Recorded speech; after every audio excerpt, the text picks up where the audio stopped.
Мысырдан шығу 16 тарау. Исраиль үрімбұтағының бүкіл қауымы Елімнен шығып, сол жермен Синай тауының арасындағы Син атты елсіз далаға барды. Бұл Мысырдан көшіп шыққаннан кейінгі 2 айдың 15 күні болатын. Сол айдалада күллі қауым Мұса мен Харонға қарсы наразылық білдіріп, Мысыр елінде жаратқан иенің қолынан өлгеніміз жақсы болған болар еді. Ол жерде етке толы қазанды айнала отырып, нанды тойғанымызша жеп жүрдік. Ал сендер бізді, бүкіл қауымды, аштан қатыру үшін осы шөл далаға бастап алып келдіңдер деп күңкілдеді. Сонда жаратқан ие Мұсаға тіл қатып мынаны айтты: біліп қойыңдар, мен сендерге аспаннан нан жаудырамын. Күн сайын халық далаға шығып, бір күндік тамағын жинап алсын. Осылай мен олар нұсқауымды орындап жүрме, жоқ па, соны сынаймын. Аптаның 6 күні олар жинап алғандарын дайындап қойғанда, ол басқа күндері жиналғандарынан 2 есе көп болмақ. Содан Мұса мен Харон бүкіл Исраиль халқына былай деді: сендер бүгін кешке өздеріңді Мысырдан алып шыққан жаратқан ие екенін біліп мойындап, әрі ертеңіне азанда оның салтанатты ұлылығын көретін боласыңдар. Жаратқан иеге қарсы күңкілдегендерің оның құлағына шалынды. Себебі сендер бізге қарсы наразыланып күңкілдейтіндей, біз кім едік? Мұса оларға тағы да: сендерге кешке ет, таңертең тойдырып нан беретін жаратқан иенің өзі болады. Оған қарсы күңкілдерің оның құлағына жетті. Ал біз сонша кімбіз? Сендер бізге емес, жаратқан иеге наразылық білдіріп тұрсыңдар, деді. Содан кейін Мұса Харонға, Исраиль халқының бүкіл қауымына былай де: келіп, жаратқан иенің алдына тұрыңдар. Себебі сендердің наразылықтарың оның құлағына жетті, деді. Харон осыны Исраильдіктердің бүкіл қауымына айтып жатқандақ, олар айдалаға қараса, міне, нұрлы бұлттың ішінен жаратқан иенің айбынды салтанаты көрінді. Иеміз Мұсаға тіл қатып: мен Исраильдіктердің наразы күңкілін естідім.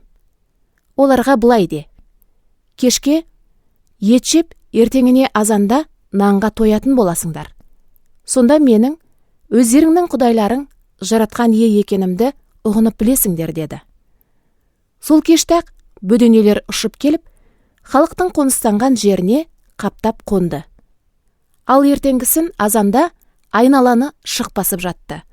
Шық кепкен кезде, оның орнында айдалада қырау тәрізді ақ, нәзік қабыршақтар қалды. Исраильдіктер мұны көргенде, оның не екенін білмей бір-бірінен: манху, яғни бұл не, деп сұрасты. Мұса оларға түсіндіріп: бұл жаратқан иенің сендерге жеуге берген наны.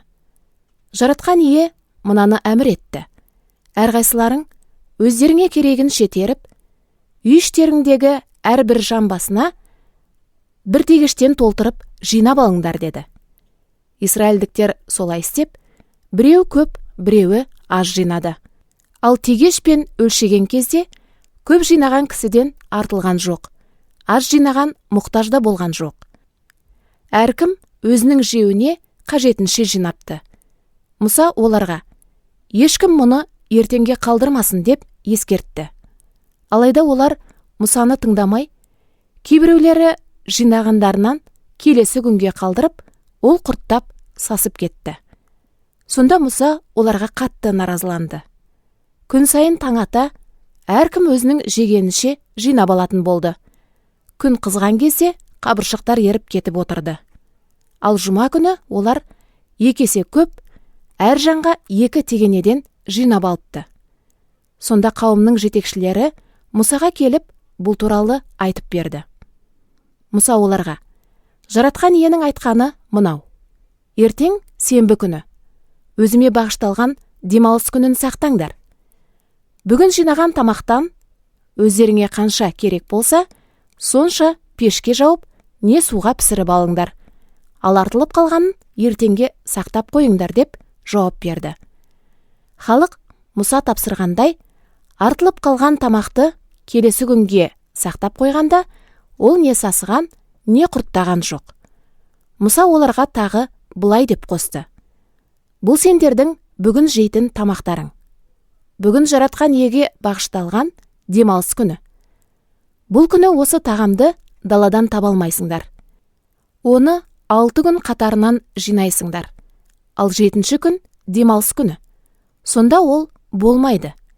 Дегенмен жұрттың кейбіреулері 7-ші күні нан қабыршықтарын жинамақ болып далаға шыққанда ештеңе таппады. Сонда жаратқан ие халыққа Мұса арқылы: сендер менің бұйрықтарым мен нұсқауларымды орындаудан бас тартуларыңды қашан қоясыңдар деген сөздерін жеткізді. Мұса оларға былай деп те ескертті: сақ болыңдар. Жаратқан ие сендерге демалыс күнін сыйлады. Сондықтан ол сендерді жұма күні тамақпен 2 күнге бірақ қамтамасыз етеді. 7-ші күні әркім тұрған мекенінде қалып, ешкім одан шықпасын.